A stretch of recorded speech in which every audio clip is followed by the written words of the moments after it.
আজকে রোদ ওঠেনি। তাহলে কি চাঁদ উঠেছে? আমাকে আবারও জোর করে নিতে বললো সেকেন্ড ক্লিপ। বললো প্রথমে আমি এই জায়গায় ছিলাম, আমি বললাম একই জায়গায় ক্লিপস নেবো, বললাম আমি একটু সরে আসছি, নেই ক্লিপস হয়ে গেছে। সারাতে তো মেকআপ তো রেডি হয়ে গেছে আমার, মানে মেকআপ, আই মেকআপ সব ফুল ফেস পুরো ডান।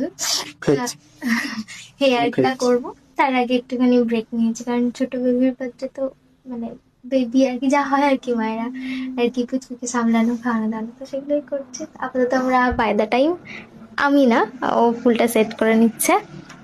এই যেভাবে বাঞ্চ বাঞ্চ করে আমরা রেডি করে রাখছি। আর আজকে যে হেয়ার স্টাইলটা হবে সেটা একটা মেসি বান হবে, সাথে মেসিটা সামনেটাও ফ্রন্ট ভেরিয়েশনটাও আমাকে কেন মেসি হবে। দেখাচ্ছে? আমি করবো নাকি? তুই করবি না, তুই জাস্ট মানে তাকে আমাকে দেখান করবি নাকি ওটাই বলতে না। চাইছি। ক্লায়েন্টরা যেমন বলে হেয়ার স্টাইলটা কিন্তু আমরা তেমনই করি। দিদি এখানে একটা